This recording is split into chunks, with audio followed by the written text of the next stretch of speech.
എല്ലാ ദിവസവും അതിരാവിലെ ദൈവത്തിൻ്റെ തിരുവചനം ഭാഗ്യവചനധാരയായി നിങ്ങളിലേക്ക് ഒഴുകിയിറങ്ങുന്നു.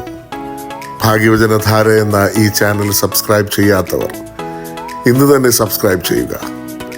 ഞങ്ങൾ അപ്ലോഡ് ചെയ്യുന്ന തിരുവചന സന്ദേശങ്ങൾ യഥാസമയം നിങ്ങൾക്ക് ലഭിക്കുന്നതിനായി ബെല്ലൈക്കൺ അമർത്തുക. ദൈവം നിങ്ങളെ അനുഗ്രഹിക്കട്ടെ. ദൈവ തിരുനാമത്തിന് മഹത്വം ഉണ്ടാവട്ടെ. ഭാഗ്യവചനധാര ശ്രോതാക്കൾക്ക് യേശു ക്രിസ്തുവിന്റെ നാമത്തിൽ വന്ദനം. തിന്മയെ നന്മയാക്കുന്ന ദൈവം. ഉൽപ്പത്തി പുസ്തകം 50:20 ഇപ്രകാരം പറയുന്നു: നിങ്ങൾ എനിക്ക് തിന്മ ചെയ്തു, പക്ഷേ ദൈവം അത് നന്മയായി മാറ്റി. ഇന്ന് കാണുന്നത് പോലെ അനേകം പേരുടെ ജീവൻ രക്ഷിക്കാൻ വേണ്ടിയാണ് അവിടുന്ന് അത് ചെയ്തത്.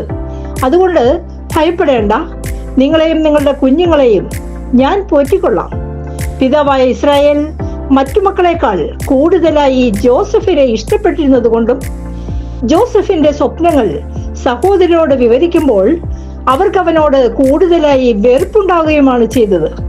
സഹോദരന്മാർ പൊട്ടക്കിണറ്റിലെറിഞ്ഞ് അവിടെ നിന്ന് എടുത്ത് മിദിയാൻ കച്ചവടക്കാർക്ക് 20 വെള്ളിക്കാശിന് വിറ്റ ജോസഫിനെ ഈ സഹോദരന്മാർക്ക് ദൈവമായ കർത്താവ് അന്നദാതാവായി മാറ്റുകയാണ്.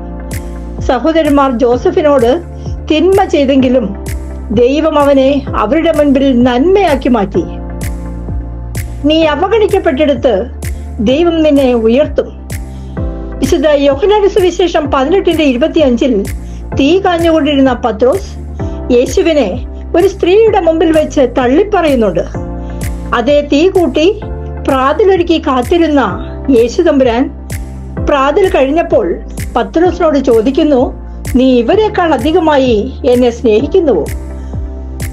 ആദ്യം പത്രോസിന്റെ നാവിൽ നിന്ന് തിന്മ വന്നെങ്കിലും പിന്നീട് യേശു തമ്പുരാൻ അവന്റെ നാവിൽ നന്മ നിറയ്ക്കുന്നു. നമ്മുടെ ഉള്ളിലുള്ള കയ്പിനെ ദൈവം മധുരമാക്കി മാറ്റും. നമ്മൾ ഒറ്റപ്പെടുന്ന, നിന്ദിക്കപ്പെടുന്ന അവസ്ഥയെ ദൈവം സന്തോഷത്താൽ ക്രമീകരിക്കും.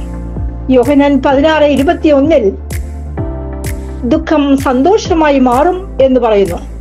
പൗലോസും സീലാസും തങ്ങളുടെ ദുരിതങ്ങൾ ഉയർത്തി കർത്താവിനെ ആരാധിച്ചപ്പോൾ ചങ്ങലകൾ പൊട്ടിവീണു. സങ്കീർത്തനം 118:5 ദുരിതങ്ങളിൽ അകപ്പെട്ടപ്പോൾ ഞാൻ കർത്താവിനെ വിളിച്ചപേക്ഷിച്ചു, എന്റെ പ്രാർത്ഥന കേട്ട് അവിടുന്ന് എന്നെ മോചിപ്പിച്ചു. പ്രിയ സഹോദരങ്ങളെ, നമുക്ക് ചുറ്റും ചെങ്കടൽ പോലുള്ള പ്രതിസന്ധികൾ ഉണ്ടായേക്കാം.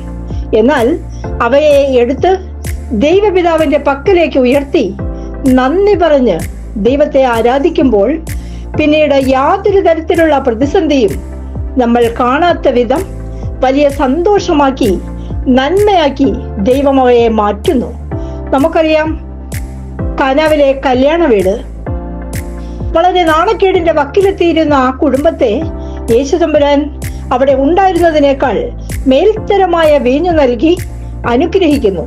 പ്രിയ സഹോദരങ്ങളെ, നമ്മുടെ കുറവുകളെ, തിന്മ നിറഞ്ഞ ജീവിത അനുഭവങ്ങളെ ദൈവസന്നിധിയിലേക്ക് നമുക്ക് ഉയർത്താം. അതെല്ലാം നിറവുകളാക്കി നന്മയാക്കി തന്ന് ദൈവം നമ്മെ അനുഗ്രഹിക്കട്ടെ എന്ന് പ്രാർത്ഥിച്ചുകൊണ്ട് എന്റെ വാക്കുകൾ നിർത്തുന്നു. നന്ദി.